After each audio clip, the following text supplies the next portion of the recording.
The meeting to order, and the first thing we will do is grant permission to the Westwood Media Center this night just to videotape, because they are live streaming the school committee, so we're just going to be videotaped. And does anyone else wish to record the meeting? Okay, we're all set with that. I really would like to thank those of you who have come in attendance tonight, and in my comments a little later on I'll talk to you about our thoughts about having some meetings in person and when we may need to go to remote, okay? But right now, I think we would also like to welcome Dottie Powers. Dottie has done yeoman's work because she not only had to get us through the primary, which she did successfully, but Dottie, for those of you who don't know, has been elected and selected as Town Clerk of the Year, which is quite an honor. She has 350 competitors out of the 351 cities and towns, but Dottie's fabulous. So we're going to do a Pledge of Allegiance, and then we'll do a roll call, and then we will, I want to do a brief introduction with Tori, but let's do our Pledge of Allegiance first. I pledge allegiance to the flag of the United States of America and to the republic for which it stands, one nation, under God, indivisible, with liberty and justice for all. Okay, and then I will ask Ms. Victoria Wong to do the member roll call. If you're here, you can just say that you're present. Bill Bruce. Here. Oh, I say present, yeah. So James Ferraro. No, not here yet. Lauren Fitzpatrick. Present. Renee Gauthier. Present. Mike Gay. Present. George Hertz. Present. Caitlin Jersek. Not present. George Laham. Present. Christina Padia Jewix.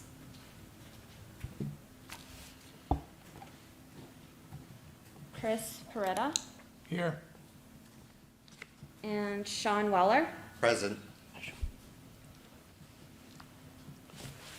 And I'm guessing George Maroon's not here yet. Okay, all right, thank you. As you know, Jane made a decision to retire from being the administrator, and fortunately, we were able to convince Ms. Victoria Wong to join us. I think in the announcement I sent out, she worked for Mr. Beachy for many, many years. She has a degree in accounting technology from Bentley University, and so I don't think she will have any problems when we have to review our financials.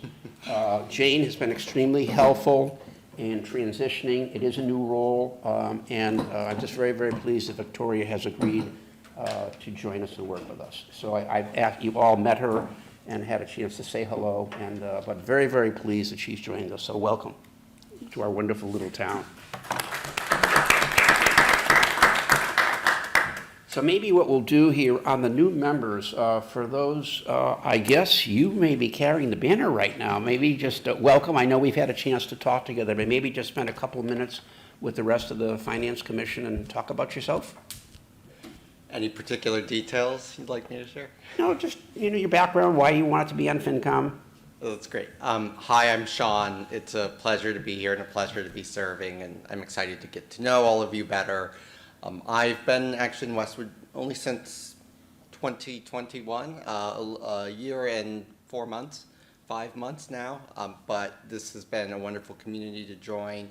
I came out to the East Coast for school and got my degree in economics at Harvard. Right now I work in management consulting with a small firm that works exclusively with in-house legal departments, and that's been a fun ride. Lawyers are a joy to work with, and it's been interesting work, and I'm excited to get a bit closer to the public service side of things and be helpful and an asset wherever I can.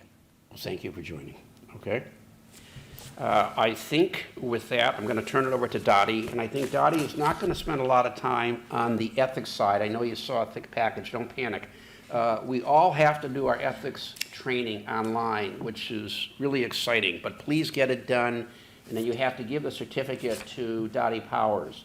So I will check, and if you haven't finished it, before we start, I'll send you a little reminder. We are going to spend most of our time on the open meeting law, because that does affect our governance, and it's something we need to pay a lot of attention to. So with that, I'm going to turn it over to Dottie. Well, good evening, everybody, and thank you for having me tonight. And this is one of the areas that I really want to always ensure that everybody is paying attention to. And, I am the one that posts the meetings, and I want everybody to learn, the proper procedures when you have a meeting. So I'm just going to go through this PowerPoint. Let's see.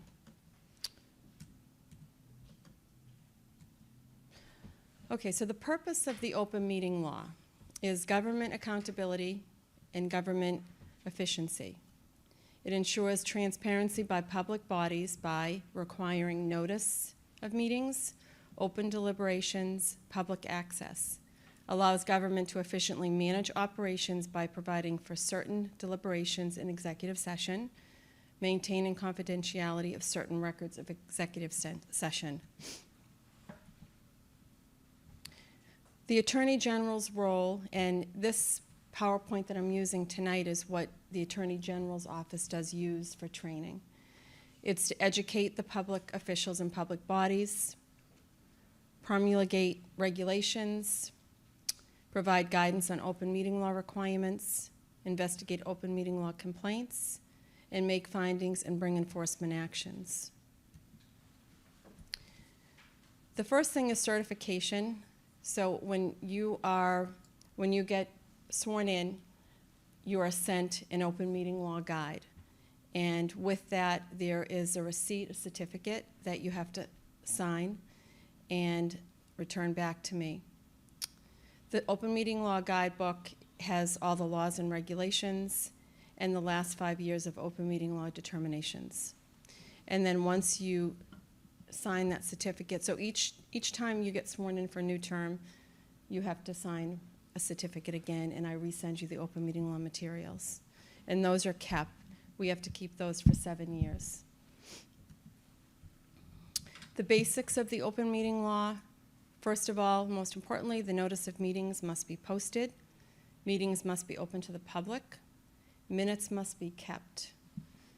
And there's a complaint process. Public body, the definition of a public body is a multi-member board, commission, committee, or subcommittee, however created, elected, appointed, or otherwise constituted, established to serve a public purpose. A subcommittee shall include any multiple member body created to advise or make recommendations to a public body. There is a Conley exception where a public official creates a group to advise that public official on a decision that he or she has sole responsibility for. The group is not subject to the open meeting law. Exclusions. The state legislature is excluded from this.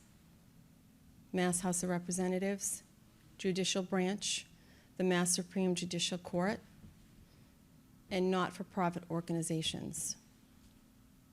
Constitutional officers, Mass Governor, Charlie Baker. That serves no public purpose, a group, and any focus groups. Quorum and deliberation is an oral or written communication through any medium, including electronic mail, between or among a quorum of a public body, or any public business within its jurisdiction. Not deliberation is an agenda, scheduling, subquorum but not subcommittee, reports or documents, recess at town meeting for emergency. So basically what that means is that your chairperson can send you an agenda, any reports that are pertinent to your meetings, and during a town meetings are not privy to open meeting law. We don't we don't have to post for a town meeting. And also for an emergency, if there's an emergency meeting. Social media, this is really important. Communicators' intent in posting to a social media platform, such as Facebook, Twitter, is relevant whether other members of the public body happen to see the communication is not determinative. Communication that is directed at members of the public, where no other member of the public body responds, in any viewing of any post by fellow members of the public body is incidental, is generally not an open meeting law violation. You know, so basically what it's saying is you might have Twitter or Facebook or, you know, any other social media accounts. You really shouldn't, as a member of the public body, you should not really be weighing in on anything. That's only going to get you in trouble. So you look, but do not comment, because you're supposed to be representing the town, the board. So you really should have no outside opinion. Text messaging between a quorum of public body members during or outside of a meeting may constitute private deliberation. So what it's meaning is, you know, again, you know, you're a board and you shouldn't really be texting each other, you know. Yes, George? I have a question on this one. So it's not during a meeting, say I text George Hertz and say, George, you know, I didn't get it last night. What was that discussion about? I don't understand. That violates it? But I'm not giving an opinion, I'm asking a question. I mean, it's almost like it's stifling the mentoringship that might exist. I'm a newer board member. George has been on the board for a couple of years. You know, how does that you know, it's inhibiting the mentoring process. So any questions really, though, that you don't understand should be brought forward to a public meeting. Again, you know, it's thought of as deliberating, so you really shouldn't, you know, unless it's, hey, you know, you want to go out and have your friend go out and have, you know, coffee or something, that's different. But if you're actually asking something about maybe what went on at a meeting, you really can't do that. That's a violation of the open meeting law. Might inhibit somebody who's as shy as I am and doesn't want to speak up. Well, then you're going to have to learn to speak. No such problem, George. Public body members may subscribe to a listserv. However, where a quorum of the members of a public body subscribe to a listserv, the public body risks unlawful deliberation. Email discussion of a public body's operation, such as leadership of public body, is a matter of public business that should be reserved for an open meeting. Public body can share documents in online Dropbox, but limited to distribution of meeting agenda, scheduling information, and reports or documents to be discussed at the meeting only if no opinion is expressed. Dottie, go back on that slide where it says text messaging between a quorum. What is a quorum of public members versus one or two members? In other words, a quorum for us is, on the committee is 7. Well, yeah, so basically what it's saying is that you could, I mean, conceivably, you could text with one person, but you can't text with the whole quorum. But I want to go back to George's point. Yeah. If George is just texting me or texting Chris, and we keep it restricted to that channel of communication, I thought that was okay. You know what, it's actually, if you look at the law, it's okay, but it's still not, it's kind of frowned upon, just because you don't want to get yourself in any uncomfortable situation. Okay. But yes, you are correct. I mean, it's, I mean, the approach I would take is that if a member calls me or a member calls Chris, those people can have a conversation. If it goes beyond that, yes. then I would say we would have to get through, we would have to put as an issue for discussion, okay? But one of the things we've tried to do with the mentoring program, especially with new members, is assign a more long-standing member to work with them to answer some of those questions. So I think if we keep it one-on-one, I'm comfortable with somebody calling me, but if we find that it involves, oops, we got a larger issue here, what we would probably say, hey, you know what, let's put it on the agenda for the meeting. That's what I was asking. Yes. That's specifically. Yeah. Let's handle it that way, okay? yeah, Good. that, you know, as we look closer at that, that is definitely what Okay, it all right, implies. I'm comfortable with that. The definition of deliberation by public body with respect to any matter within the body's jurisdiction excludes on-site inspections. So, let's just say, I know we have like planning board and different other boards in town, and if there's a on-site inspection, people can go, and there doesn't have to be a posted meeting for that. State quasi-judicial boards, town meetings, any events, if you all go to an event, you don't have to post that.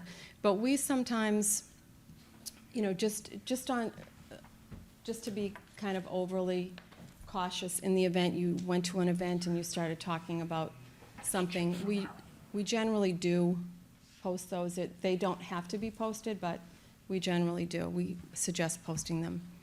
And attendance at meetings of other public bodies. So, we always have, FinCom may be attending the school committee meeting, and we like to post those just in the event that maybe somebody is asking you a question, or, you have some kind of a comment on what the agenda is. This is a meeting notice here.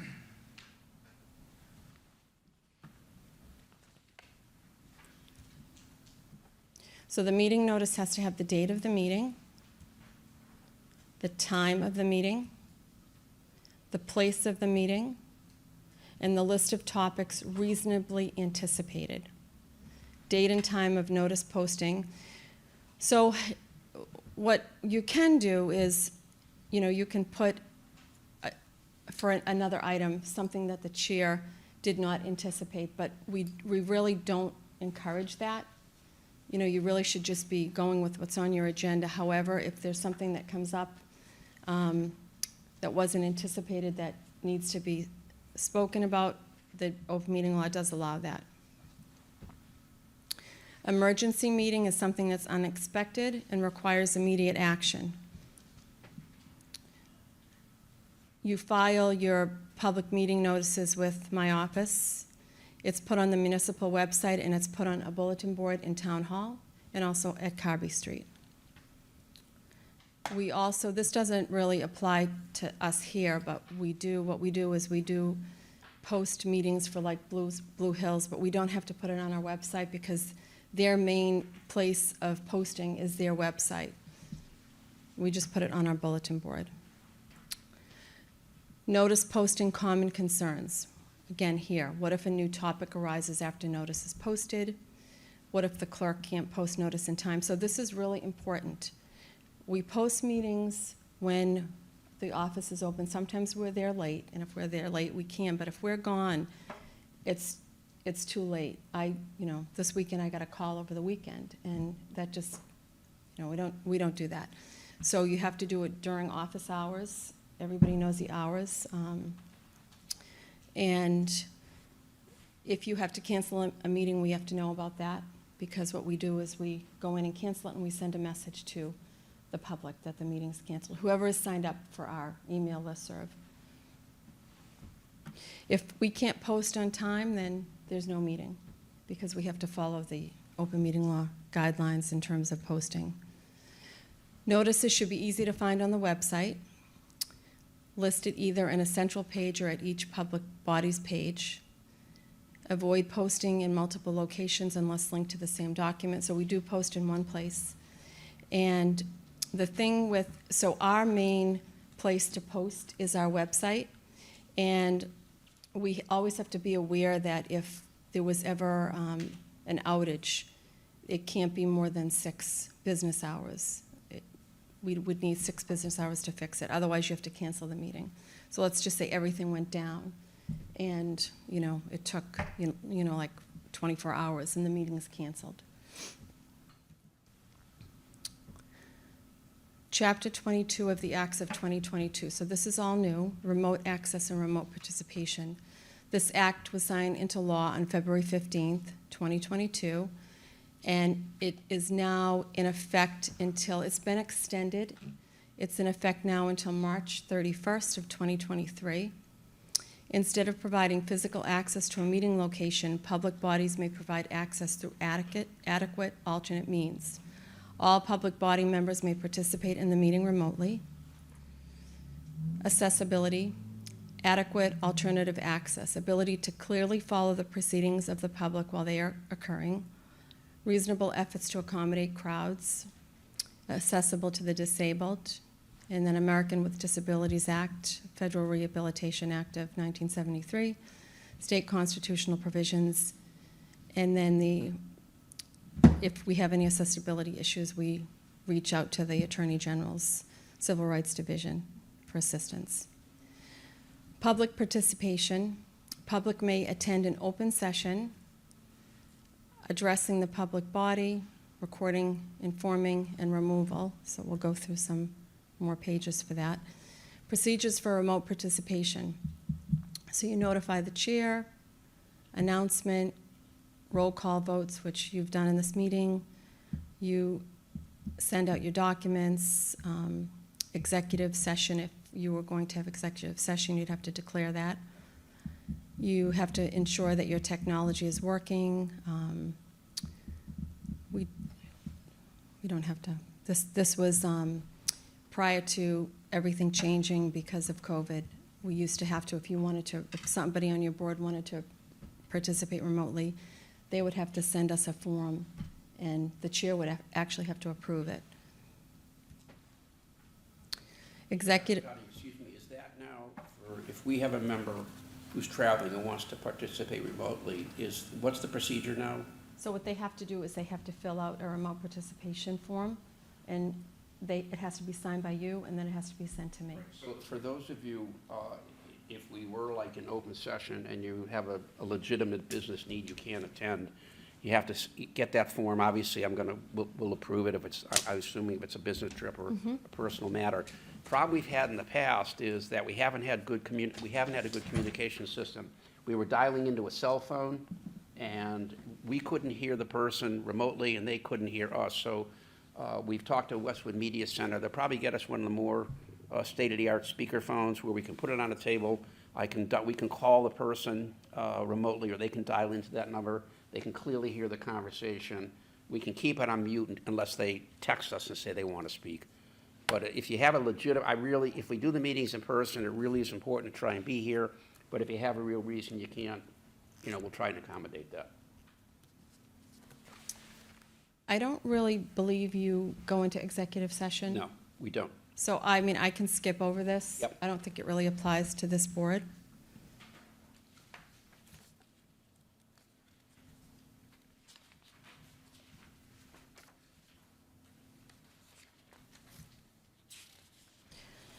And, I'm just going to go through the remote meetings because most of the boards are still meeting remotely, and you still have that option until March 31st of 2023. The open meeting law regulations governing remote participation will remain in effect, except where the governor's executive order specifically suspends certain requirements. In particular, when any or all public body members participate in a meeting remotely, the following requirements apply. So at the start of the meeting, the chair must announce the name of the members or members who are participating remotely. Such information must also be recorded in the meeting minutes. All votes must be taken by roll call. Members of the public body must be clearly audible to each other and to members of the public at all times. And, again, I'm going to skip over the executive session because it really doesn't apply here. Should the public body encounter technical problems while meeting remotely, the person chairing the meeting may decide how to address the technical difficulties, but is encouraged wherever possible to suspend discussion while reasonable efforts are made to correct any problem that interferes with the remote participant's ability to hear or be heard clearly. If technical difficulties result in a remote participant being disconnected from the meeting, that fact and time at which the disconnection occurred must be noted in the meeting minutes. The open meeting law regulations governing remote participation remain in effect, again, until the executive order is suspended. At the start of the meeting, I think this is just repeating itself. Yep, that's it. Question. So through March, the open meeting law is amended to allow remote participation. Between now and then, do we still have to fill out the form if we're going to do remote? No. Okay, so No. we don't have to do that at all? That's only if you're going to have an in-person meeting. Okay, Okay, so if it's in person between now and then, we still have to fill out the form? Yes. Only if somebody's not gonna be here. Got it. And Perfect. they're And they want to gonna, That's my participate. question. yeah, and they're gonna be meeting remotely. The meeting minutes. Minutes must state the date, the time, the place of the meeting, and a list of members present or absent. They must include a summary of discussion of each topic, decisions made and actions taken, including a record of all votes, secret ballots prohibited, roll call votes are recorded accordingly, and a list of documents and other exhibits used by the body at the meeting, including remote participants. So, good. How does a hybrid meeting work? Will we have to fill out the forms for everybody that's hybrid? No. Okay, so if there is a hybrid meeting, George decides to have a meeting and offers the Zoom as well as in Yeah, person, we don't have to fill out all those forms? No. Okay. Yeah, the And- only and- sorry, Dottie, the only hybrid meeting we did, which was the vote on when we were considering the Warrant article, I think it was last year for the school, and it was complicated. If you were in this room Couldn't on the hear. screen, those of us in the room could see it. For those participating remotely, my understanding was it was very difficult. They could not get a sense of the conversation. So my sense is we're either going to meet in person or we're going to go to remote. Okay. Okay, Yeah. unless there's a real dire emergency where the town asks us to do something and we have to accommodate the town. I mean, they've tried, but it's really, the hybrids just It's don't work. kludgy, It's yeah. difficult and, it's very expensive and we just don't have the equipment. I really don't think there's any towns that are doing hybrid. It's either Zoom or remote or in person. So when you're approving the minutes, it's the latest of 3-minute meetings or 30 days, but whenever possible, approve at your next meeting. Any documents and exhibits used by the public body must be retained by the public body, but do not need to be physically stored with the meeting minutes. Upon request, open session minutes should be provided within 10 days of the request, whether in draft or approved form. For all other records, you would check with me. We're not going to do executive session. Documents used by a public body during an open meeting are public records. Document is considered used when it's physically present, verbally identified, and its contents are discussed by the public body during a meeting. 2 types of materials are exempt from public disclosure: performance evaluations not created by members of the public body, and any applications of materials other than resumes. So now, there is a process if there is somebody in the public that wants to file an open meeting law complaint about perhaps how the meeting was conducted, how it was posted. The complaint process starts with the public body. The chair disseminates the complaint for response within 14 days. So the complaint would go to the chair. The chair may delegate responsibility for responding after public body review, and the public body may request an extension of time to respond for a good cause. The next step is the Attorney General's office. If the complainant is not satisfied with the resolution of the complaint of the public body, he or she may file the complaint with the division 30 days after the complaint is filed with the public body. Complaints must be filed with the Attorney General's office within 90 days of the date of the original alleged violation or reasonable discovery of a violation. The Attorney General will not review allegations that were not raised in the initial complaint filed with the public body. Complaints filed with the Attorney General's office and documents submitted with the complaint are considered a public record. The Division of Open Government will review the complaint, conduct an investigation, come up with their findings and remedies, and then there's an appeal process. The Attorney General or 3 or more registered voters may initiate a civil action to enforce the open meeting law.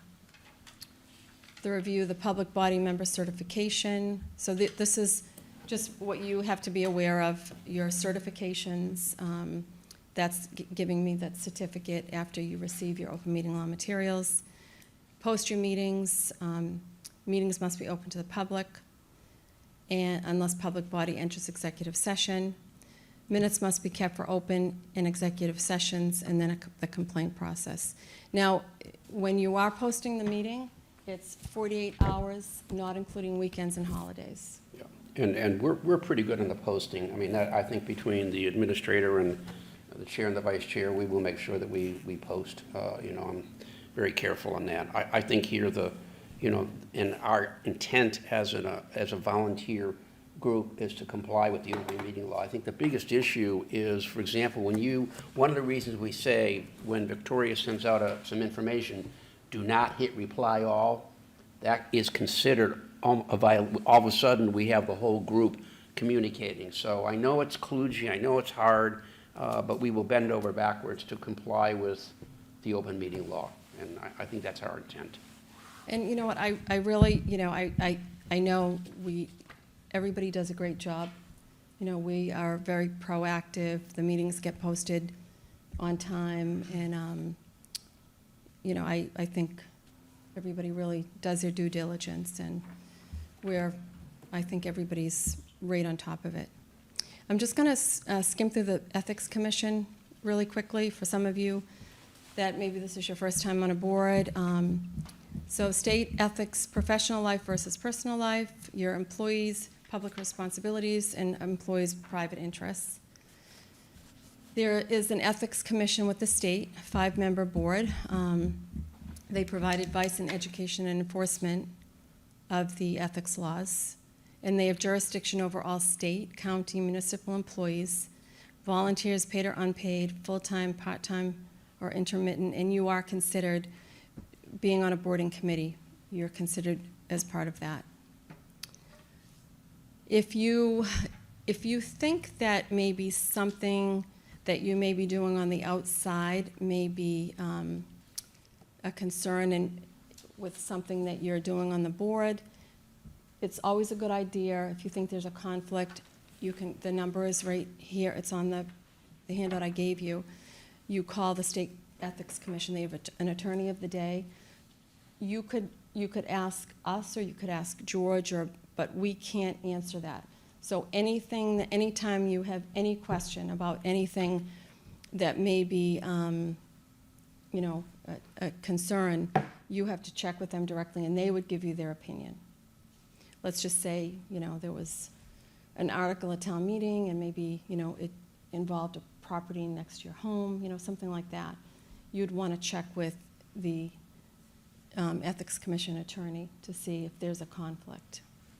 And they give you an opinion. And there's also disclosure forms that you could get them from my office. So just as I said, just speak to the attorney of the day. Any of their advice is confidential. It doesn't go to anybody. It doesn't come back to us. And the disclosure forms are either on their website or we have them. This is their web address where you can find any type of educational materials, forms, links. Conflict of interest law disclosures, so this is what a form would look like.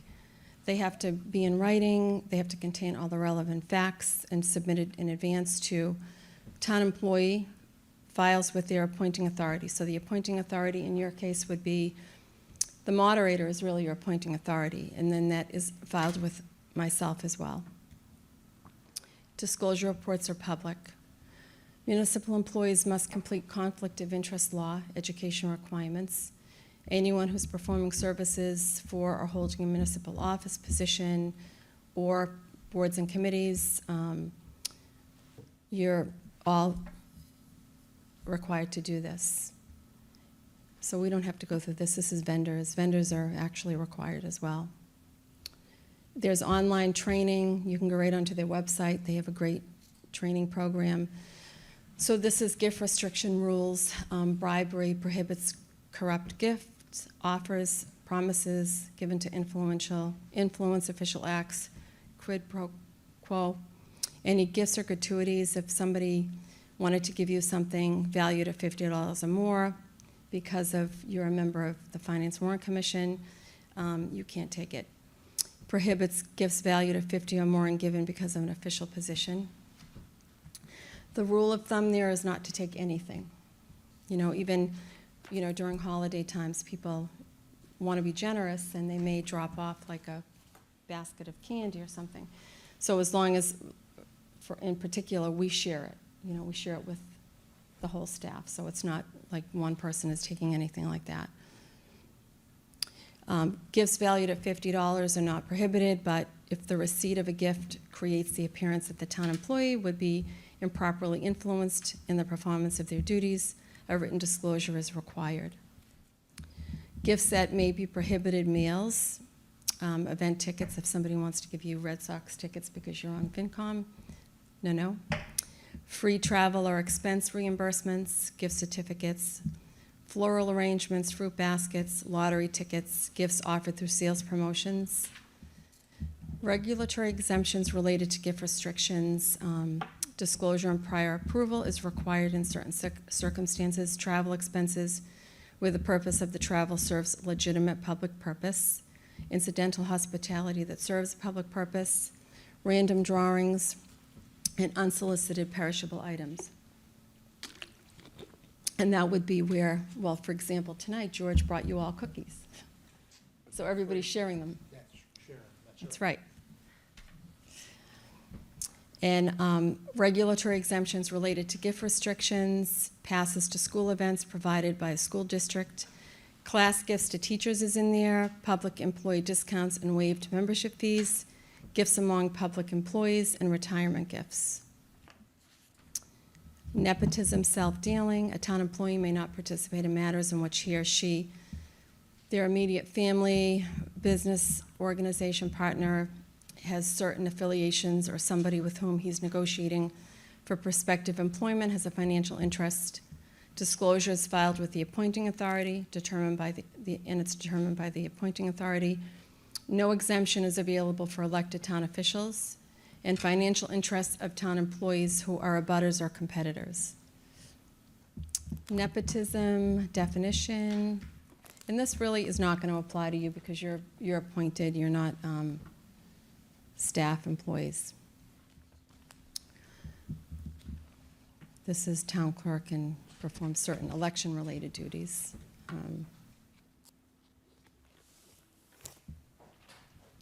So I think a lot of these really don't apply to anybody here, except, Yeah, I think, Dottie, probably the most important thing is do the ethics training, yes, okay? And then if you have any question, one of the wonderful things about a full disclosure, it's sunlight, okay? But I'm not aware of a lot of, to be honest with you, of FinCom members having to have conflicts of interest, okay? It might be, for example, if the town were taking a piece of property that your church owned and you happen to be the chief financial officer of the church, maybe that's something you want to raise. But it's really few and far between, but do the ethics training. That's probably the most important thing. Yeah, Okay? I mean, the main thing is, so in December of every year, you will get an email from me, or I would send it to Victoria, and that has to be sent out. It's an ethics summary that everybody receives every year, and you have to respond back to me. You can email me back and say, yes, I've received this, or there's a form that you can fill out. You don't have to, as long as I get something back that says you've received it. And every 2 years, you're required. So when you're first appointed, within 30 days, you're required to do the ethics online training. And it takes, I don't know, maybe about 30 minutes. And at the end of the training, there will be a certificate, and you'll put your name in and the board, and then just save it as a PDF and just email it to me. And that's every 2 years. And I do keep track, and I would let Victoria know if people haven't done it yet. So I don't want to chase anyone down. Dottie, thank you so very much. You're welcome. Does anybody have any questions for Dottie? One question for Yes. you. On the meeting minutes, last year we talked about including the actual documents as part of the minutes. The minimum is to list them. List them, and I think my personal preference is to make sure they're available on the website. Yeah. Because otherwise, we're going to end up with minutes like this, with the amount of pieces of paper we deal with. And we'll try, with a new administrator here, we'll try and make the minutes accurate, and that fine balance between, saying every comment. I think what the minutes should reflect is these were the key items and issues that were discussed at this meeting. Yeah. So that's why I'll make sure we have full disclosure over that, and we'll get it done. Makes And sense.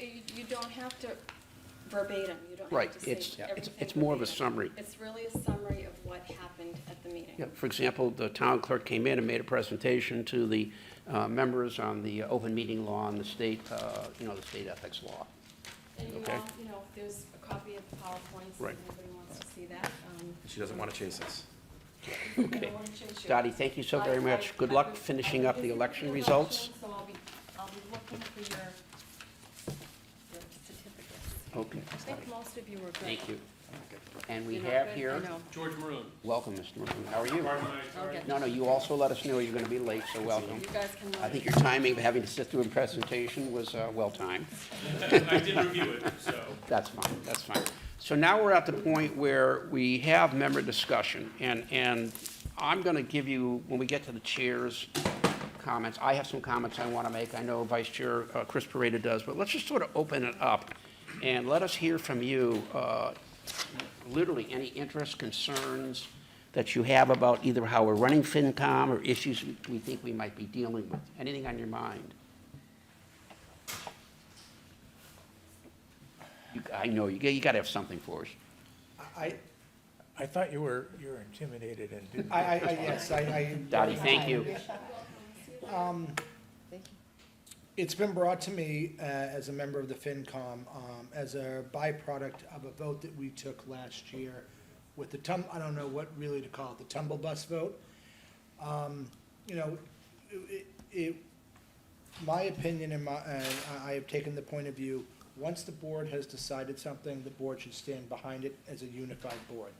We had a minority report, I believe it's called, and then ultimately it voted and it passed. So the board should stand behind it.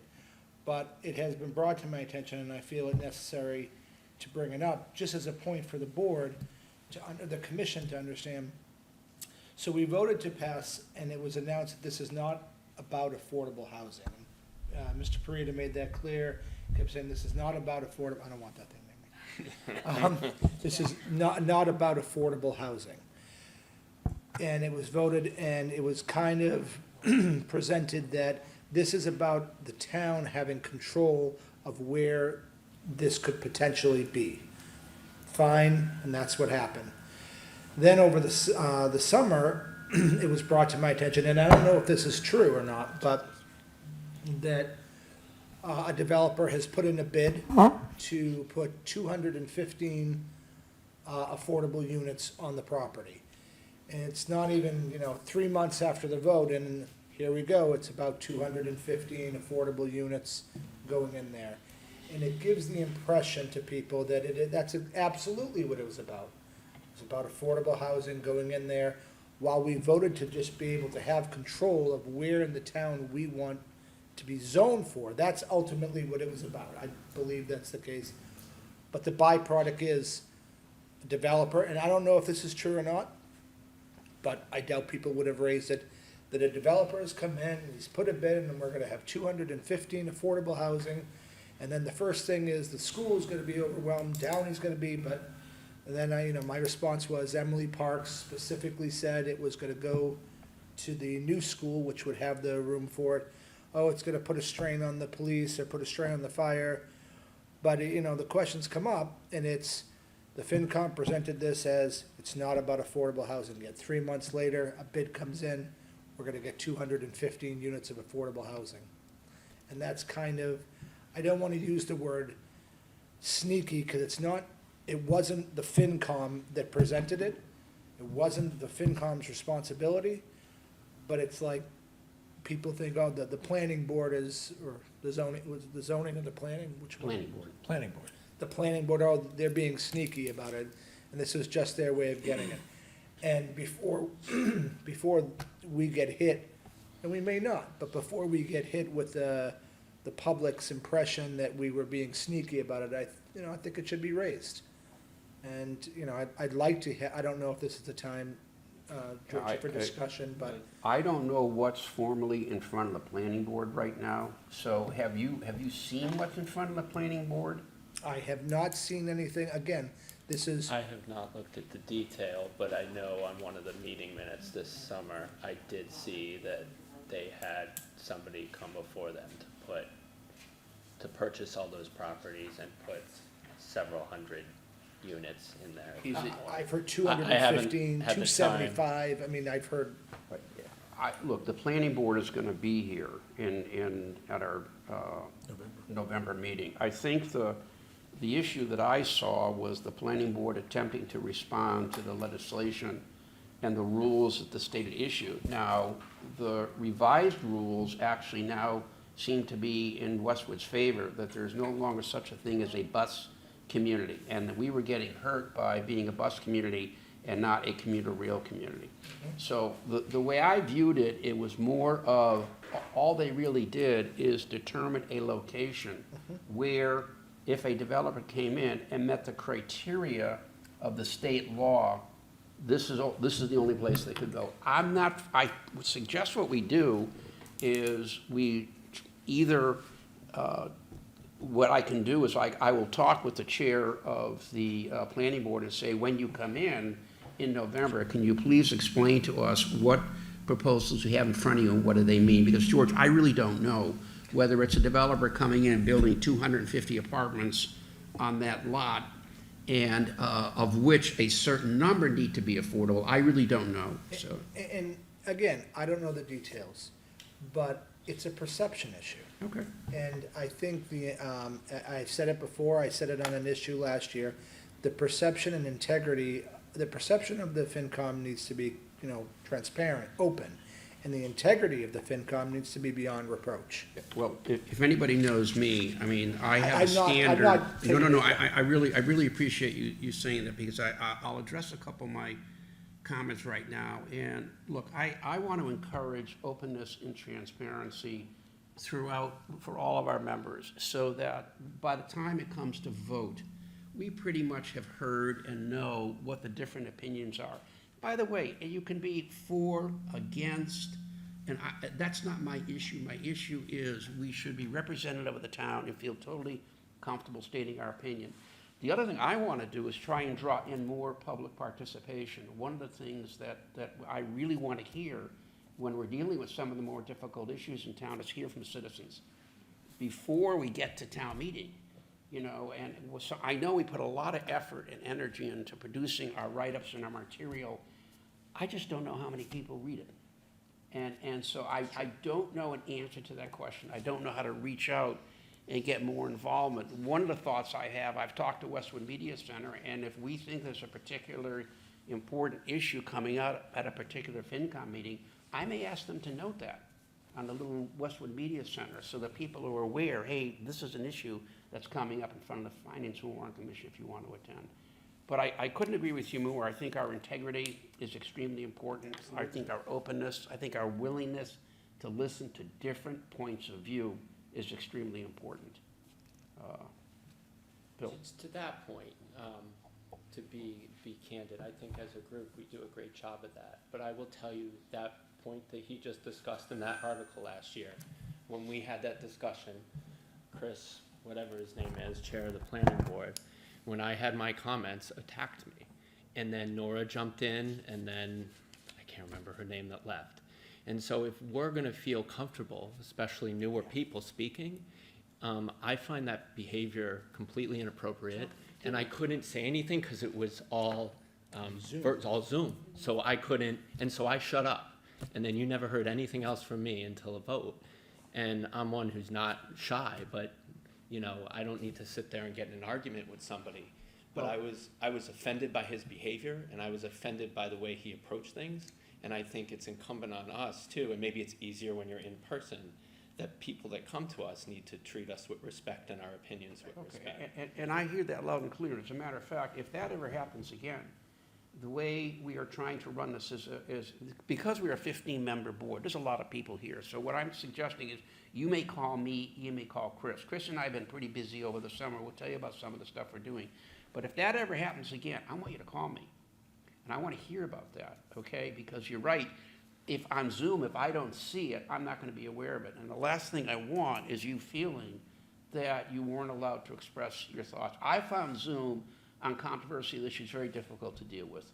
Very hard to read people, very hard to understand it. But the one thing you can do is you can pick up that phone, you can call me, you can call Chris, and say, hey, I have an issue, and then I'm gonna address that. If I have to call the head of that department or the head of that, wherever it happened, it will be addressed. And I'm actually sorry that happened to you. I did not know that, Bill, okay? That's fine. It's, All right.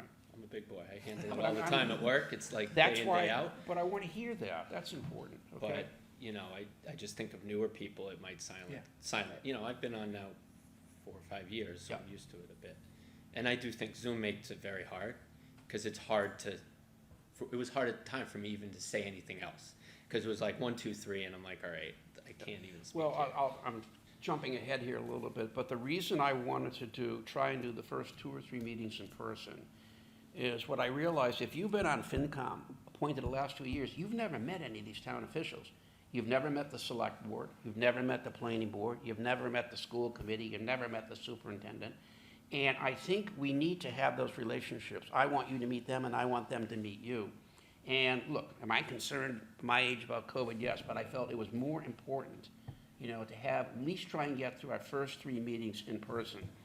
If everybody else in the town is still remote, if we have to go remote, we'll go remote, but we'll know each other, okay? And I also hope when we have to do our votes, I'd rather have us get back in person and do the votes. There's so much knowledge we have to share. I want to hear from you folks. I learned a lot too. And I think what happens, you're your eyes and ears, you're out there in the community. Your neighbors talk to you, you know what's going on. That's one of the advantages to a large FinCom, but it's also sometimes a disadvantage in terms of how we get together. So if you have an issue or concern, call. And so the first 3 meetings, I felt the open meeting law was important for everybody to hear about. I've had the select boards coming in next time, the school committee's coming in. We have the permanent building committee coming in and the school building committee. Let's hear from them about what's going on with the Hanlon Deerfield. Yeah. And to show you how hard some of these people are working. Every time I drive by the Hanlon School, I see John Cummings out there, who's a total volunteer. He's head of the permanent building committee. This guy is putting in, watching this project very, very carefully. So I want them to come in and give you guys a chance to ask questions or any concerns you have. But it's also a chance just to meet them. And then the 3rd session, I've asked the planning board to come in. I thought it would be useful to have a discussion about zoning. And, how do they view their role? Why do zoning articles come before us? What are we expected? What is our role in reviewing a recommendation from an elected planning board? And I want you guys and gals here to be able to ask those questions. Okay? So I think if we can establish that, at least we'll have the personal relationship set up. We'll then need to make a decision, and I want some feedback from you folks. Do we continue to go meet in person, if you're comfortable doing that, or do we go remote? I think what you have heard here is trying to do a combined session doesn't work. And I think you're right. I think when we get to the articles, doing debate on the Zoom is near impossible. No. Unless we're forced to. You just don't get the same. I think of the first few years and the dialogue we had in the room. It's near impossible on a Zoom to Yeah, it's get very, that. very different. And also, Chris has made an interesting comment to me. He says, he and I should probably be the last ones to vote, because I don't want to, sometimes people look at me and say, oh my God, you've been on this thing for so long, you're going to be emeritus at some point in time. But I don't want my opinion to bear any more weight or my vote to have any more value than anybody else. So that's extremely important to me. And if at any point in time you feel that's happening, say, hey, keep your comments to the end, and I will, okay? So I pretty much, those are the key comments I wanted to make before I turn it over to Chris. But the openness and transparency is extremely important to me. And a couple of the issues you guys raised, those are very, very important. And don't be shy about raising those issues. And I enjoy the one-on-ones. You want to give me a call, talk something over, or go to Chris and talk something over. If you feel that maybe George was too opinionated, go to Chris. He's the one who flew the F-4 Phantoms, not me, so. Okay. Does anybody, I've sort of made my comments. Did you want to make some comments, or does anybody else want to? Well, let me just, I Okay. don't want to belabor the point, but let me just respond to George for a Okay. second. Yeah, I stand by what I said at town meeting, that the legislation itself was not directed toward increasing affordable housing. And a response that you can make to anybody who raises that issue is that the planning regulations and the planning statutes all have a minimum percentage of a project needs to be, quote, affordable, unquote, whatever that means. But it doesn't prevent the developer from presenting a plan in which they say 100% of all these things, of all these proposed units will be affordable, whatever that word means in that context. So the sheer number is concerning in that, yes, it does tax town services, and yes, it will force the school department to decide where to put the number of kids that are attracted. We have a very attractive school district, so anybody who wants to come here, sure, we'll take care of them. But the statute itself was not aimed at increasing the affordable units in a town. The statute itself was only aimed at providing units within a certain distance from a transit station, be it a bus stop or a commuter rail station. And I really think that was aimed at 30 years from now, as opposed to 2 or 3 years from now. But And that's what you said at the town meeting, and I know you said it earnestly, and Mike and I were standing up there, and, you know, the byproduct is the problem. Yeah. You're 100% right. The town of Westwood was trying to control where it would go, rather than the state telling us, well, it's gonna go here, it's gonna go here. We wanted to control that, and that's what the vote was.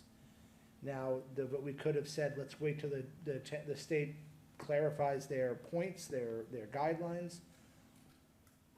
That was one point, but ultimately, we were gonna have to figure out where it was gonna go to have control, or the state was gonna do it. But at the end of the day, the residents of the town, all they see is the byproduct of it.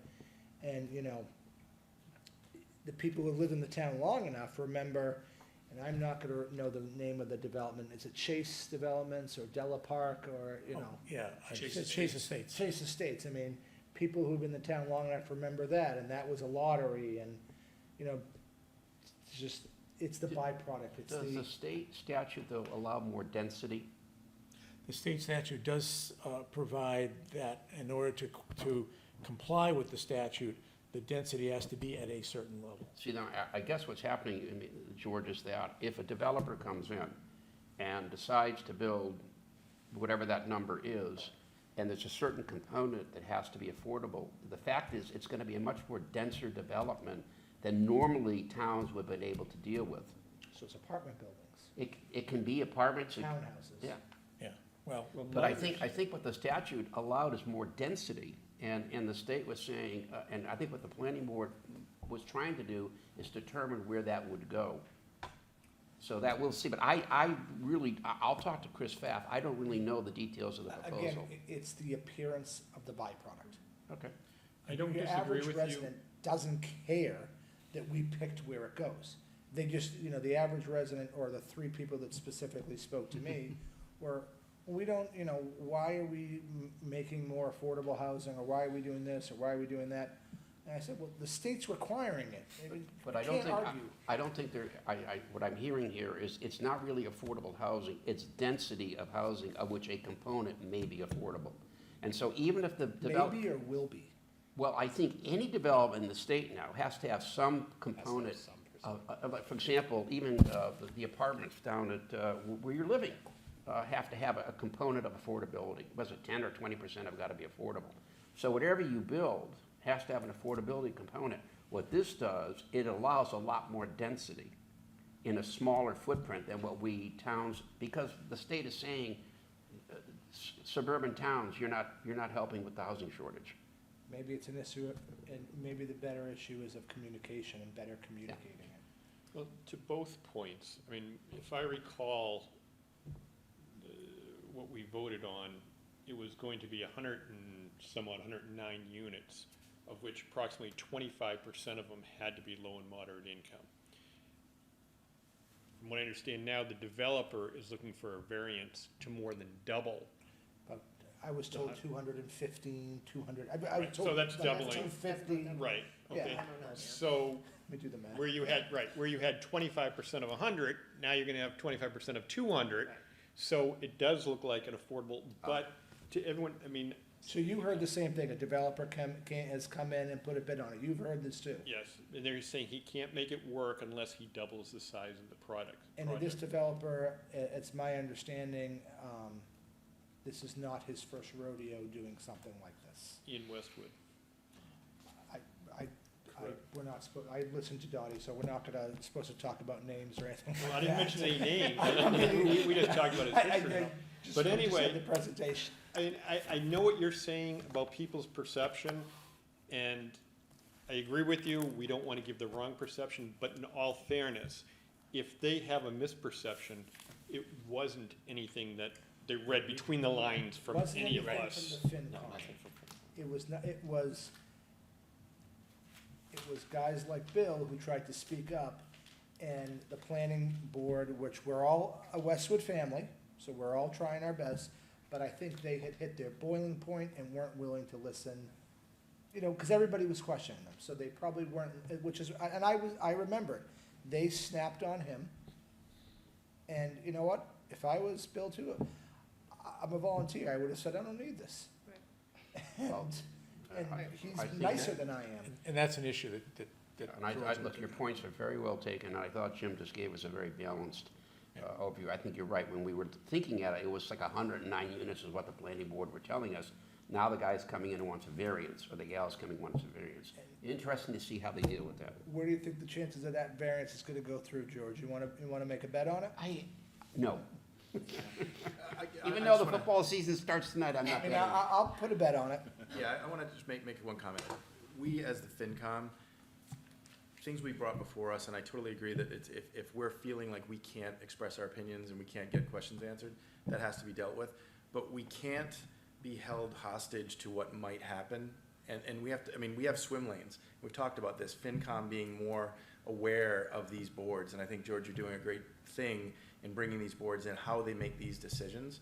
But just because a bid was brought, you know, with a variance to double the project size, doesn't change that we at the FinCom made what we felt was a collective right decision. Now, we can question the process again and how we got there, but, you know, we have a job as FinCom, not as the planning board. We are not the select board. We are not permanent building committee. Like, they have their responsibilities. They come to us for guidance. There are warrant articles that we consider. We give our opinion, we vote. That isn't a binding vote. That is a recommendation to the town, and then it goes to the town meeting. So I think, you know, I love you, George. I think it's unfair to, you know, bet on what the other boards are going to do, because they were, you know, they were voted in. We, the town, chose who the planning board are. And you're right, and I will correct it. I was more saying that as a resident of the town who's seen this happen for the past 37 years. I was more saying it as a resident of town. I know George has been in the town for a few years, and Mr. Parita as well. I mean, you're right, and shame on me for saying, I wasn't saying it as a FinCom member. I was saying it because I've seen it happen in the town. It's like, you know, Groundhog Day, we're seeing it all over again. I expect we'll see more on this issue. I'm gonna guess too. I can't believe that it's not happening more near University Station. And let us know what you're hearing. I mean, this is one of the advantages of in-person meetings, is to getting this type of feedback, having a very healthy discussion back and forth. Very, very good points being made. George, if I can just sort of finish up what Mike was saying. I mean, to that point, particularly for you new members, boards, warrant articles are going to come before us from other boards, from the selectmen, from maybe from individuals. Just because they're in front of us, just because they're from the selectmen and the planning board, doesn't mean they're gospel and you have to approve them. You can oppose them, okay? We're not here to rubber stamp anything. So, you know, to Bill's position, I mean, he was opposed to something and felt like he got shut down. So if you're adamant, maintain your position. But then I want to segue back to some of the other ideas that we had, and you and I talked about them earlier. I think we need more periodic updates from at least the selectmen. Inclusive of the planning board, they've been working a lot of these potential warrant articles for the better part of the last year. And in the past, we just get a brief summary, January, February, and March, and then vote on it. I think we should be getting presentations now of what to expect coming in January. And I think the most concerning for me is Hale Reservation, which we got an inkling of last spring.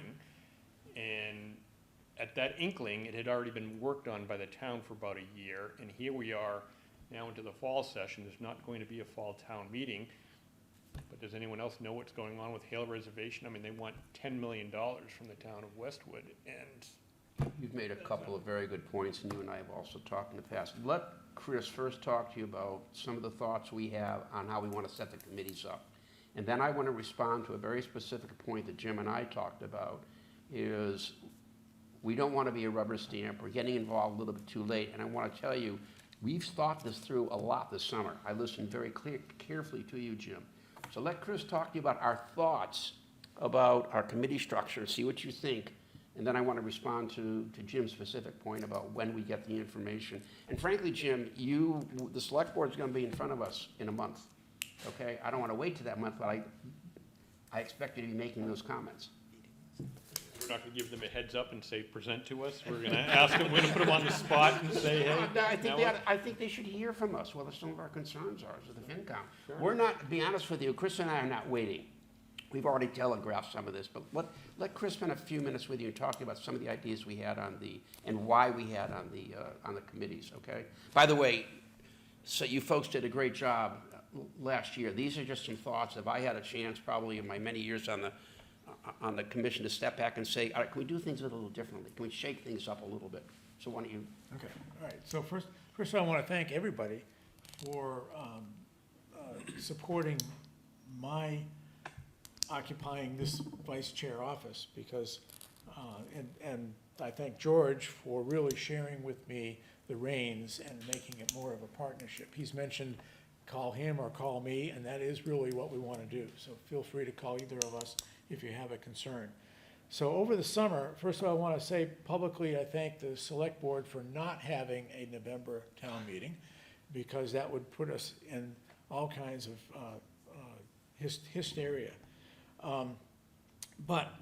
And we brought Victoria on board.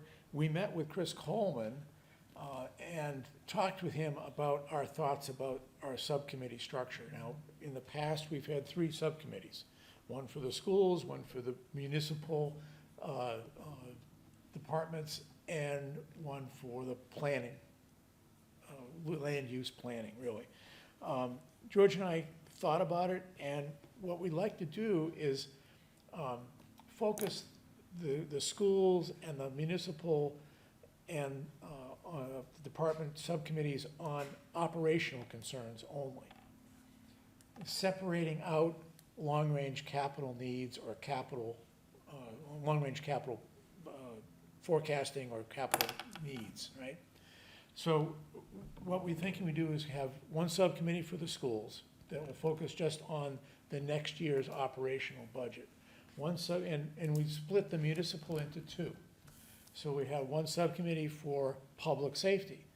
And after meeting with Chris Coleman, public safety would include the police department, fire department, and DPW. And then one subcommittee on the rest of the municipal departments, which Chris has said they've collectively grouped into one thing. What do they call it? He's calling it, part of it he's calling human services. Human services, right. So they themselves have reorganized and called it human services. So, but then you've got town administration, human services, all the other departments. And one subcommittee to focus on planning. And George and I would like this year to have the planning subcommittee actually do a report out. I mean, last year, we listened to the planning board, but we didn't listen to the planning subcommittee as to what they thought the planning board's proposals how it would affect town finances, et cetera, et cetera. And that goes to Jim's point, that we don't want to just rubber stamp what the planning board is doing just because they are elected. But we really do want to look critically at what they're doing. So the subcommittee on that will report out this year. And another subcommittee to look at capital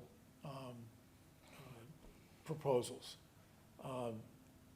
Whether that also goes into long-range planning, we haven't quite figured that out yet. But if we have 5 subcommittees and 3 people on each subcommittee, that would give everybody a chance to be on a subcommittee. Yeah, and just to elaborate a little bit, being an old budget guy, budget director many years ago for the state, you really should separate capital budgeting from operating budgeting. So, this is building on a point that Jim made.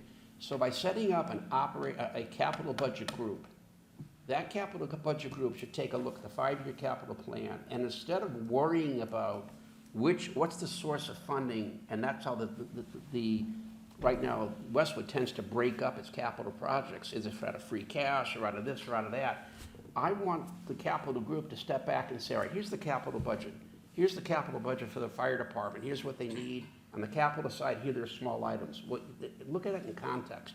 The other thing is we made it clear to the administration, I want to be involved now.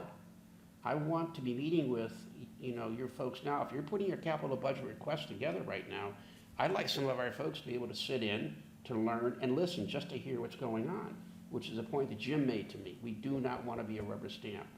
The other challenge we have is because we're the Finance Commission, we cannot serve on any other committee. If there was a glitch in the town charter. In the past, we were allowed to do it. We're not allowed to do that now. But long-range financial planning is part of what our responsibility is. So I'm thinking that this capital group that will take responsibility for looking at the 5-year capital plan, that will look at all the requests with school and or operating departments in the context of the capital plan. So we're not just looking at one-off little items. Also ought to be thinking about long-range financial planning. And if the select board, if they're going to have a separate long-range financial planning group, they're going to have to come in and meet with us. We can't be on their committee. I can't ask Jim Ferrara, go represent us, because he'd have to sit there in the audience. He can't do anything. So they're going to have to come in and talk with us. What is your thinking? And it's not going to be easy to figure it out, but I've done a lot of reading that the state publishes on the roles of finance committees. And the one thing that pops out, if you go on the state website or the Mass Municipal Association, number one, separate your capital from your operating budget, which is what I've always, that's my background. Number two, the finance committee needs to be involved in capital items. And we need to have an early enough review. If we disagree with an item, we need to be able to negotiate that. Because one of the concerns that happened is we had a list of 12 or 13 items. Some concerns were raised about one of the items. And we were forced in the position of taking an up or down vote on the whole list. Even though there was one item, 10 of the items, we were fine. And so I have telegraphed the message that I don't want to be put in that situation, because if there's a controversial item and members feel strongly enough about it, I'm not going to be opposed to voting the entire article down if you won't let us have a process to negotiate that with you. And it's not telling them what to do. I want to be able to raise concerns and negotiate it. Just to piggyback on that, so I learned this the hard way last year. Mike, Renee, and Bill and I were meeting with the school department, and they were presenting the budget, and they said, essentially, they said to us, this has already been approved. We had some meeting with the selectmen. They told us we can only go 3.4%. So we're just telling you where the 3.4% is going. Mike, and that to me says, okay, we're a rubber stamp. So is there, and I don't know this, which is why I'm asking you, is there a way we can be involved in the process where it's at that magical meeting where they were told they got 3.4? I would like to let the select board know that somehow they need to engage us earlier in the process. Because Now, the school, otherwise we're a rubber the stamp. school committee's a little different, because the school committee is elected, and school committees in this state are basically allowed to frankly, I mean, they in theory could go ahead and put their own budget together without the agreement with the select board if they wanted to. I mean, the school committees are fairly independent. Autonomous. That's not what she had said, though. She had said, we sit down in a meeting, they tell Negotiate. us what, maybe it's a negotiation, but the way she presented it, and guys, correct me, she said, we're told we can have this much, so we figure out where we wanna put it. That's telling me that I wasted a 3-hour meeting because it was a rubber, we were a rubber. I mean, look, there is a balance between asking to be involved early on understanding, but the reality of, the reality is that the elected select board and the elected school committee are basically in a policy-setting position. So they can, basically, the select board can say, we're gonna tell you how to allocate your money. Now, on the municipal side, I think we have a lot more influence or a lot more understanding, because we can get into department budgets, and if we think something is askew, I think people will tend to listen to us a bit more than on the school side, because the school side is basically totally independent.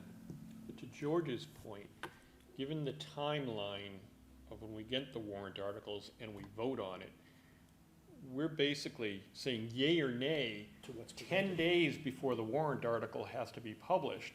So if we were to say nay, everything's in disarray. So they kind of hold us hostage. Well, I And think, there's no room to, we made a recommendation, what do you think about doing this? And they said, well, we can't even entertain a change to the budget right now. well, I It think, was cold turkey, we said, what about doing this? And they said, well, this is already well, done. here's what, look, what I will do after this meeting is I will talk with the select board. But what I'm hearing right now, and I would like to make it clear, you have to engage us earlier in the process. What I would also ask is that maybe the bigger ones, not particularly every budget, but present to us between now and December, before we get into subcommittees and go meet with the groups. If the boards come to us and give us an overview, that way everybody has a chance to ask questions, and not just the subcommittee.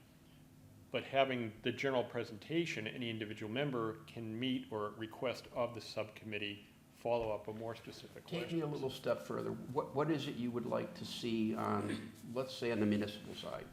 Leaving it collective right now. Would you have the select board come in or the town manager come in and tell us what their thinking is, what their range, and let us give them some feedback? Yeah, like I said, the big ones, you could have police, fire, DPW come in and say, this is what we're looking at, for our budget next year. We're planning on cutting here, expanding here. We want to hire employees. We don't want to hire employees. What our increased costs are. Of course, inflation's hitting everybody this year. Right. So we need to know what to expect before we get into these meetings. But to have a say in it, not just for them to say yay or nay, like he's saying. It's like, he just said inflation is hitting everybody. Inflation hypothetically is at 7.6%. Well, if anybody goes to the grocery store, inflation's at 17%. But, they come over and they say, well, we're only giving and I know it's union, so it's a bad example, but hypothetically, we're only giving the policemen a 3.2% increase. If the FinCon said, well, inflation's this and this, why don't you do a 4%? Hypothetically, not to be told, well, that's not what we're gonna present. I mean, to have some sort of Well, say. let me try this. Is there, I think we could ask and request that the town come in and let us know what they are thinking in terms of ranges of percentages of what they're gonna allocate to the departments. And to let us question, talk about it, ask why. You're raising a point, George, if you don't think they're properly covering inflation, or maybe they're over-covering inflation. I don't quite, and ideally, if the world were perfect, they would say, well, okay, we'll let you sit in on our preliminary meetings we're having with our department heads. I think this is gonna take some time to work this out. I think the first thing we can clearly ask for is come in much earlier then we see the warrant articles, tell us what you're thinking. At least be open and frank with us. Now, if it's collective bargaining, we understand you can't do it, okay? At least give you guys and gals here a chance to hear from them what their thinking is, okay? I think there'll be, we're gonna get some pushback on that. And when Jim and I talked about this, when I had to, convince him to stay on the board, I told him we're gonna make an effort. We'll experience some pushback. But I have no questions saying, look, you gotta come in earlier. You can have your town manager come in. We'd like to hear from the departments earlier on some of the challenges or issues they're dealing with. But not to Well, be here would be, placated. here would be my pushback to them, is when you look at this board, 4 of you have been on here longer than 4 years. I've been here 4 years. The 4 of you right here are the only 4 that have been on here longer. You have a board that's newer and learning. It would behoove all of them to get in front of us sooner so people can ask their questions, better understand things, and we can have a healthy debate on things. Because if not, when we get the time, when we get everything in February and have to decide in March, we're gonna get to points where there were healthy debates last year, but the healthy debates could go the wrong way for them if people don't understand everything because they're not getting the education, right? Because if you've been on the board a lot longer, you've seen it a lot. Yeah. But everyone else, and even me at 4 years, like I would like to see it earlier so I can better understand the pieces and ask the questions. So, some of this may be a result of what's called Prop 2.5, because we've seen Pam's articulation of how she comes up with the amount of money the town has to spend in the next fiscal year, right? And to Peter Idig's point last year, the town always goes for that number, and they divide up that number amongst the school and the municipals, right? And that's where that number probably came from, that you were told. But there's no discussion about, okay, that's the maximum we can raise. Is there a lesser number that we can serve the town and keep services at the same level and not go to the maximum, right? That's the discussion we need to have with the select board and the school committee. I'd like to And get not back be- to, can we cut out some items? Do we have the authority to say no to some of the budget items? Well, I mean, George and I talked to Pat Ahern about this because, and George and I, when we met with Chris Coleman was of the opinion that the answer would be yes. But Pat said, well, yes and no, really. And to your point, I think the only way we can really do it is when the warrant article comes up to approve the operating budget for the next year, is we recommend no. Yeah, we don't have a line item veto. And So, then where would the town be if the town meeting didn't approve an operating budget? They would really be scrambling, right?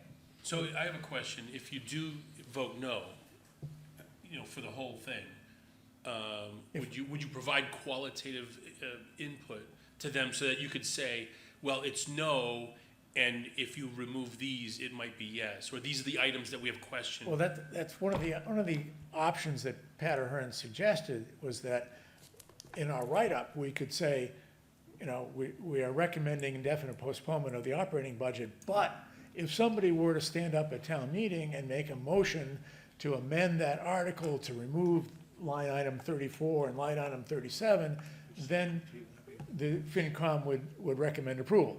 Do you know the I level just of find that- confusion that would bring at a town meeting? yeah, I would rather negotiate it fairly directly with them to say, look, we gotta resolve this before you go to town meeting, because that's, it's very kludgy.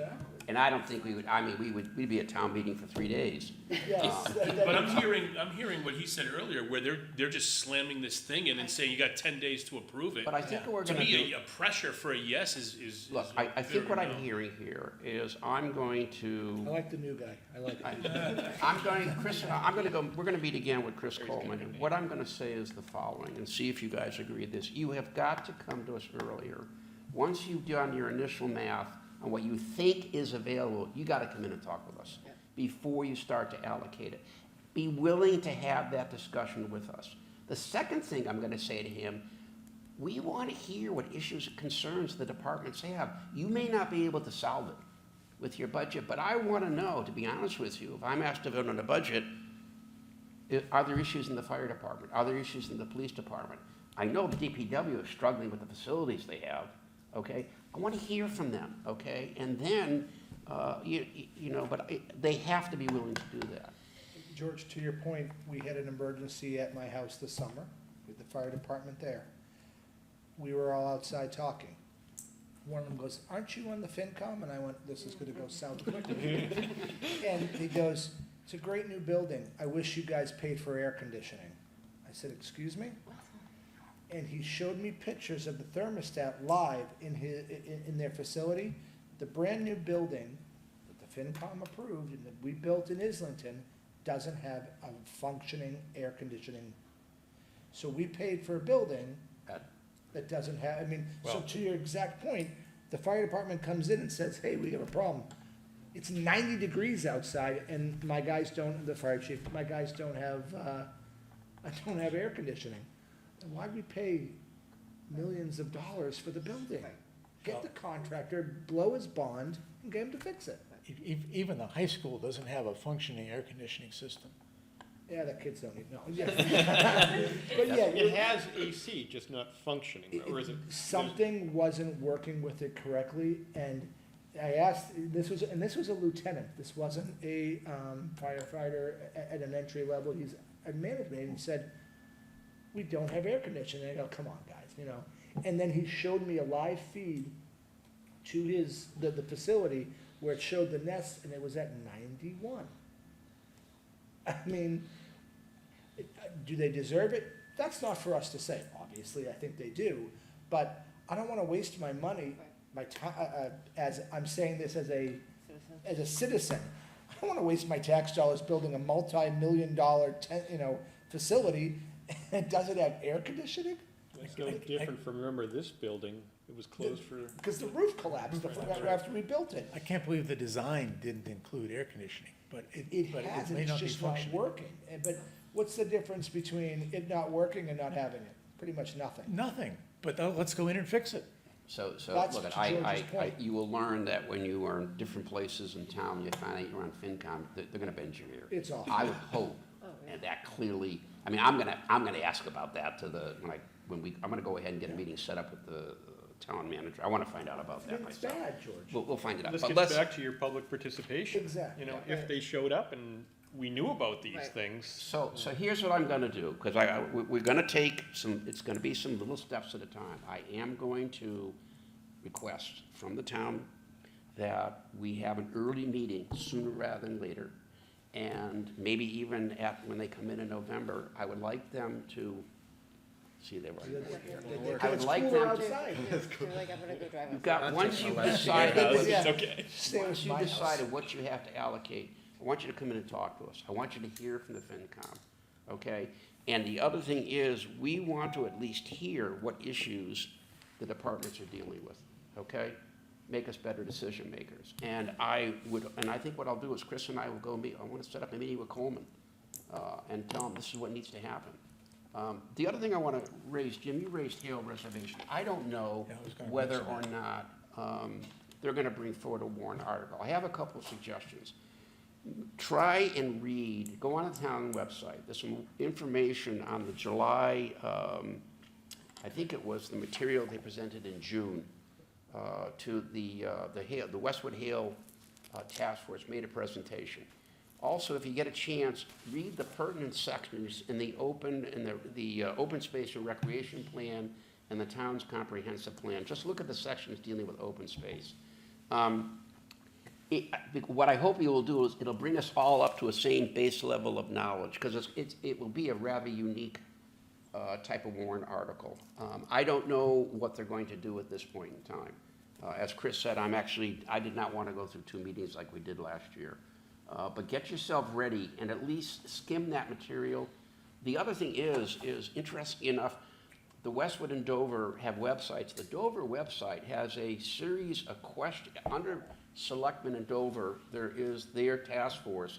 And if you go through it, they have a series of questions and answers. And I thought it was some of the most useful information I saw about the request. So at least you'll get up to speed and say, okay, this is what the request is, this is what they asked both towns. And then obviously if a warrant article comes in front of us, it'll be an interesting deliberation. Yeah, so that's the last thing I did during the summer is I went to a couple of the Hale outreach meetings. So if anybody has any questions about that, please shoot me an email. I don't think it's a violation of the open meeting law for me to just tell you what they told me. Yeah, educate yourself on what their objective is. And then, like George said, if there is indeed going to be a warrant article, then we can have a more robust discussion on whether or not the town should, or whether we should recommend the town approve such an article, however it gets structured. And we'll probably have to set up a separate group just to focus on it and report back to us, but we'll deal with that issue as it arises. Other issues or concerns? Anybody? A robust discussion. I truly look forward to working with you. It'll be a good, productive year, I certainly hope. Is there any new business anybody wants to bring up? Any old business? Any comments from the public? Yes, if you would give me the luxury. I will give you the luxury, of course we will.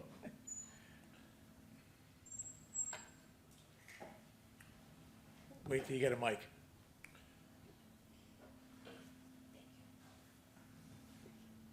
Thank you, Mr. Chair, members. I'm Nadia Milosavljevic Fabrizio, and I live at 32 Webster Street, and I've been a longtime resident of Westwood. And I would like to first welcome Victoria. I came to see who the new person that is going to replace Jane O'Donnell, and I'm sure you'll be following her footsteps. You'll be wonderful in your job. I see these new faces, and I actually have a few comments, if I may. I commend all of you, and I appreciate that you're stepping up because you're showing an interest in town governance and where our money is spent and where things are happening. And I feel that people need to take more initiative to pay attention to what's going on. I would urge all of you, we have a planning board that's elected, and watching those planning board meetings are very, very interesting. But I want to reference Dottie's slideshow, our town clerk. She showed public open meeting law statutes. What she didn't include in that is the public hearings, which this commission holds prior to town meeting. That falls under a totally different statute than the open meeting law. And I think it's important maybe if the chair would call Dottie back to explain the public hearing law, because when this commission has a public hearing, the public is it's mandated that the public be able to participate. Where the open meeting law, because you have a public meeting, I can be sitting here and without the invitation from the chair, I wouldn't be here speaking. So there are two differences. It's a public hearing, there's a statute, I can't reference it, it's MGL, like I wouldn't even say the section, and then there's the open meeting law. It's very important, it's very important. And the meeting packets, I see that all of you are looking at the slideshow presentation that Dottie showed. It would have been nice if I could have obtained it online. Thank you, I will grab it from you, Chris. I go online and I watch when these public meetings are taking place and when these public hearings are taking place. And many, many times on the calendar, as of tonight, FinCom has a meeting and it's a meeting packet, not included. You go down the list, not included, not included, not, and I'm talking about the select board, the FinCom, I'm talking about everyone. I would ask that you all rise up and speak up and ask your colleagues for more transparency and allow the public to follow along when there is a meeting.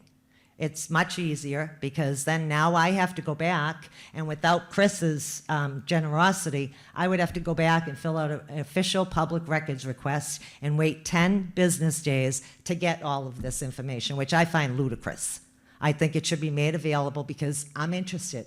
People in the public, residents are interested in what's going on in this town. And again, I would appreciate you all rising up and speaking up about that because I have been pleading for at least 7 or 8 years now for this to happen, and it falls on deaf ears. And I will say, when you're, is it George? Yes.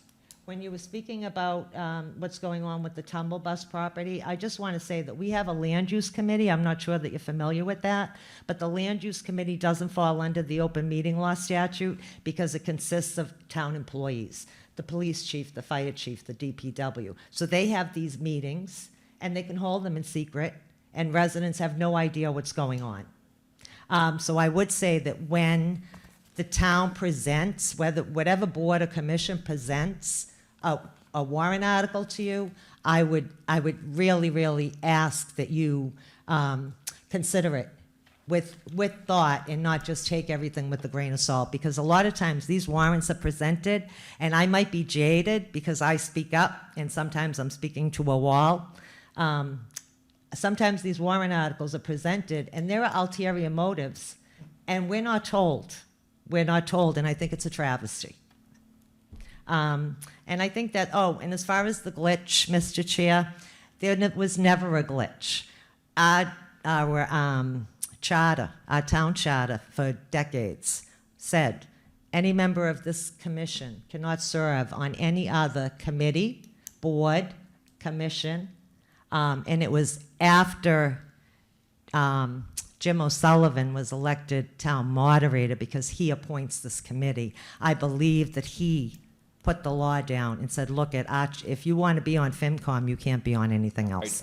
I did send an email to Mike Gillette and the select board and everyone, town administration, telling them there were a certain few members on this commission that were on other boards and committees. And I sent an email and I specifically said, you need to tell XYZ that they need to step down or just step away from all the other committees. And again, it fell on deaf ears. They ignored me.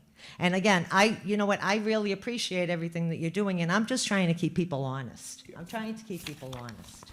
And again, I appreciate the opportunity to speak up. Welcome Victoria and welcome new members. And just please, I like to think that people have integrity. And that's what I firmly believe, that there are people that have a conscience and integrity. And I would appreciate it if you practice that. Yeah, just thank you for your comments. Just 2 observations. One, I think I would correct the term glitch to say some of us were not aware of it, that we couldn't serve on other boards. And I appreciate it. And put a lot of volunteer time in, and then found out we couldn't do the volunteer time. So I understand it. I think maybe in the Charter Commission, one of the things they're considering is possibly changing that, because you have some wonderful expertise around the table here, and some of these folks would be very, very valuable on some of these commissions. So we'll see. Public hearings, we take very, very seriously when we do our public hearings. I wish we could get many more people from the public to attend our public hearings. We take them very seriously. Those are probably the most intensive, important meetings we have. I will double check back with Dottie. The other thing is, look, when we have handouts, if we don't have a package for you that night, you can get it the next day. We'll give you one of our packages. Excuse me, with all due respect, I don't think that you should have to make a special exception. I think, again, the town, it's very simple. They send packets to the boards and committees, and they can just drop it on the website. We have what do you call it? A computer wizard. Not disagreeing with you. What I want to tell you is that sometimes our packets are produced internally, and I will make sure there are extra copies available. Sometimes we don't even get them to the day of the meeting, which happened. We didn't even get them to the day of the meeting. I believe so that. What we'll do is I will always make sure if you're here, and we will get you a package, and then I will try and make sure they're posted online. Thank you. Okay. And I have to say, this is refreshing to actually be here in an in-person meeting. I know. Can you get more It's refreshing. Get more people to come to our meetings. I can't. I try, and I have to pick my battles. So thank you, and I hope you all succeed in what you're trying to do. I appreciate the volunteerism and the work that you're putting in, because I know what I do is more than a full-time job, and I don't even work. So Thank you very much. Good night. What I would ask you to do is to, yeah, right. Don't forget I that. appreciate this, Chris. Thank you very much. Make sure that you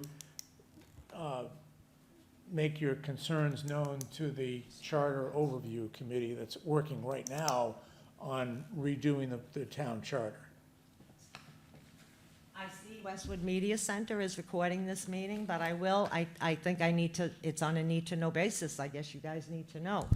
The Charter Commission, the Conservation Commission, we have these boards and committees that Westwood Media Center has not been contracted to record the audio and video. I have sent emails to Chris Coleman, hey, where's the Conservation Committee meeting from May 12th? You know what, it's not online. He sends me a link, Tish sends me a link. These are all things, what you guys do is of paramount public importance, paramount. And I'm sorry if I offended you with the microphones, but I'll wave my HIPAA, I'm deaf, so I need to hear when people speak. But it's paramount that you guys. That's a little bit different issue than I was encouraging to do. Regardless of whether that Charter Overview Committee's meetings are recorded, you have the opportunity to make your concerns known to them so that they don't change what you think is important. There are a few items that I've noted down that they will get in writing, but again, you know what, we have new members here, and again, congratulations to all of you, and, you know, just do your job, I guess. Okay, I thank you. appreciate it. Thank you very much. I appreciate it. Okay. Good luck, Victoria. Thank you. Thank I you. know Jane worked her butt off. Any other comments or concerns before I get a motion to adjourn, and we'll do the quick roll call? Motion to adjourn. Can I get a second? Okay, Victoria, would you do the roll call, please?